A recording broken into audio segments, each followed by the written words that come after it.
Hello friends, welcome to ఉదీస్ channel. వరుసగా శ్రావణ మాసంలో చేసుకునేటువంటి ప్రసాదం రెసిపీస్ని చూపిస్తున్నాను కదండి. ఈరోజు చూపించేటువంటి మరొక రెండు ప్రసాదం వెరైటీస్ అమ్మవారికి ఎంతో ఇష్టమైనటువంటి దద్దోజనం అలాగే మినపగారెలు. ఈ రెండు కూడా చేసుకోవడం చాలా సులువండి. చిన్న చిన్న టిప్స్ ఫాలో అవుతూ నేను చూపించిన ప్రాసెస్ని మీరు ఫాలో అయ్యారంటే తప్పకుండా టేస్టీ అయినటువంటి రెండు ప్రసాదం రెసిపీస్ని ప్రిపేర్ చేసుకోవచ్చు.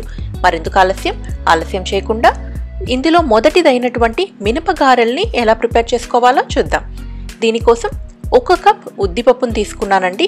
దీన్ని బాగా 2-3 సార్లు వాష్ చేసుకున్న తర్వాత వాటర్ యాడ్ చేసుకొని 3 నుండి 4 గంటల సేపు బాగా నాననివ్వాలి. ఖచ్చితంగా మినిమం 3 గంటలైనా సరే ఉద్దిపప్పు అనేది బాగా నానాలండి. ఇలా 4 గంటల తర్వాత చూస్తే ఉద్దిపప్పు అంతా కూడా బాగా ఇలా పఫీగా కనపడుతూ నీట్గా సోక్ అయి ఉంటుంది.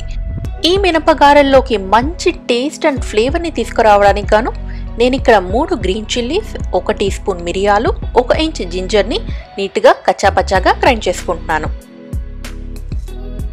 చూసారు కదా, ఈ విధంగా కోర్స్గా గ్రైండ్ అయిన తర్వాత నానబెట్టి ఉంచుకున్నటువంటి ఉరుద్దాలన్నింటినీ కూడా అవసరమైతే 2 బ్యాచెస్గా లేదా సరిపోతే ఒకే బ్యాచ్లో ఈ విధంగా మిక్సర్ జార్లో ట్రాన్స్ఫర్ చేసుకొని మంచి ఫ్లఫీ బ్యాటర్ కన్సిస్టెన్సీలో గ్రైండ్ చేసుకోవాలి. చూసారు కదా, ఈ విధంగా పర్ఫెక్ట్గా ఫ్లఫీగా బ్యాటర్ని ప్రిపేర్ చేసుకోవాలి. ఇలా ప్రిపేర్ చేసుకున్న బ్యాటర్ అంతా కూడా నీట్గా హ్యాండ్తో ఈ విధంగా బీట్ చేయాల్సి ఉంటుందండి. ఈ టైంలోనే గారెలకి సరిపడా సాల్ట్ని యాడ్ చేసుకొని మరొక్కసారి బాగా బీట్ చేసుకున్న తర్వాత ఈ బ్యాటర్ పర్ఫెక్ట్ గా ఉందా లేదా అనేది ఒక స్మాల్ పోర్షన్ బ్యాటర్ ని తీసుకొని వాటర్ లో డ్రాప్ చేసామంటే వెంటనే అది పైకి ఫ్లోట్ అవ్వాలండి. అలా ఫ్లోట్ అయితే మాత్రమే మంచిగా బ్యాటర్ అనేది వడలకి ప్రిపరేషన్ కి రెడీ అయిందని అర్థము. ఇప్పుడు వీటిలోకి చాప్ చేసి ఉంచుకున్నటువంటి సిలాంట్రో, అలాగే చాప్ చేసినటువంటి 1 మీడియం సైజ్ ఆనియన్, అవసరమైతే కుకింగ్ సోడా 2 pinches ని యాడ్ చేసుకొని బాగా మిక్స్ చేసుకున్న తర్వాత ఆయిల్ని మీడియం హీట్లో ఉంచుకొని ఈ గారెల్లాగా ప్రిపేర్ చేసుకొని అందులో డ్రాప్ చేసుకోవాలి. మార్నింగ్ పూరీలు చేసేటప్పుడు కొద్దిగా ఆయిల్ నాకు హ్యాండ్లో పడిందండి. దానివల్ల షేప్ అయితే పర్ఫెక్ట్గా చేయగలిగాను, కానీ డ్రాప్ చేసేటప్పుడు ఆయిల్ హీట్ వల్ల పర్ఫెక్ట్గా డ్రాప్ చేయలేకపోయాను. కానీ షేప్ ఏముంది చెప్పండి, మనకు టేస్ట్ అనేది ముఖ్యము. నేను ఇక్కడ చిన్న చిన్న గారెలు ప్రిపేర్ చేసుకున్నానండి. మీరు అబ్జర్వ్ చేసినట్లయితే గారెలంతా కూడా మంచి క్రిస్పీగా మంచి కలర్తో టేస్ట్తో రెడీ అయిపోయాయి. మీరు కూడా ఇదే ప్రాసెస్లో ఇదే టిప్స్ని యూజ్ చేసుకుని ప్రిపేర్ చేసి చూడండి, చక్కగా కుదురుతాయి. చూసారు కదా, ఎంతో టేస్టీ గారెలు అమ్మవారికి నైవేద్యంగా పెట్టడానికి రెడీ అయిపోయాయి.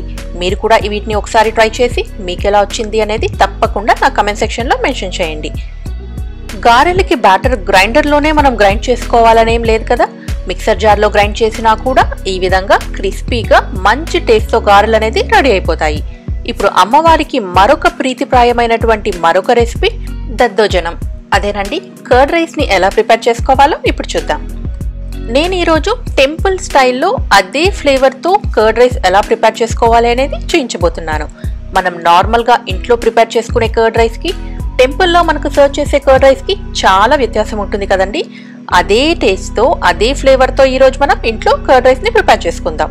దీనికోసం ఒక ప్యాన్లో ఆయిల్ యాడ్ చేసుకొని ఆయిల్ హీట్ అయ్యాక ఇంగువ, చనాదాలు 1 టీ స్పూన్, ఉరుద్దాలు 1 టీ స్పూన్, ఆవాలు 1 టీ స్పూన్, అలాగే 1 టీ స్పూన్ జీలకర్ర, 2 డ్రై రెడ్ చిల్లీస్ని హాఫ్కి బ్రేక్ చేసుకున్నవి, గ్రీన్ చిల్లీస్ 2, అలాగే 1 ఇంచ్ జింజర్ని చిన్న చిన్న పీసెస్గా కట్ చేసుకున్నవి ఇందులో యాడ్ చేసుకొని మీడియం హీట్లో మంచి అరోమా అలాగే కలర్ వచ్చేంత వరకు వేయించుకోవాలి. బాగా గుర్తుపెట్టుకోండి, మనం యాడ్ చేసే పోపు మాత్రమే పెరుగన్నంకి మంచి ఫ్లేవర్ని తీసుకొస్తుంది. వీటితో పాటుగా పెప్పర్ పౌడర్ని కూడా 1/2 టీ స్పూన్ యాడ్ చేసుకొని ఇవంతా కొద్దిగా వేగిన తర్వాత పక్కనుంచుకుందాం. కరివేపాకు మాత్రం యాడ్ చేయడం అస్సలు మిస్ అవ్వకండి. కరివేపాకును యాడ్ చేసిన తర్వాత ఇదంతా బాగా చిటపటలాడిన తర్వాత స్టవ్ ఆఫ్ చేసుకొని పక్కనుంచుకోవాలి. ఇప్పుడు పెరుగన్నం కోసం మనం పర్ఫెక్ట్గా రైస్ని రెడీ చేసుకోవాలండి. పర్ఫెక్ట్ అని ఎందుకన్నానంటే ఎప్పుడైనా సరే పెరుగన్నం ప్రిపరేషన్కి మాత్రం రైస్ అనేది బాగా మషిగా ఉండాలి. నేను ఇక్కడ 1.5 కప్పుల నార్మల్ రైస్ని తీసుకొని వాటిని 4 కప్స్ ఆఫ్ వాటర్ యాడ్ చేసుకొని ప్రెషర్ కుక్ చేసుకున్నాను. అన్నం వేడిగా ఉన్నప్పుడే ఈ విధంగా గరిటెతో బాగా మ్యాష్ చేసుకోవాలండి. చల్లారిన తర్వాత మ్యాష్ చేసినా కూడా అంత నీట్గా మ్యాష్ అవ్వకపోవచ్చు. ఈ విధంగా బాగా మ్యాష్ చేసుకున్న తర్వాత దీన్ని ఒక వైడ్ ఓపెన్ బౌల్లో ట్రాన్స్ఫర్ చేసుకొని బాగా చల్లారనివ్వాలి. ఎప్పుడైనా అన్నం వేడిగా ఉన్నప్పుడు పెరుగేసి అస్సలు మిక్స్ చేయకూడదు. ఈ విధంగా బాగా మ్యాష్ చేసుకుంటూ అన్నం అంతా కూడా బాగా చల్లారనివ్వాలి.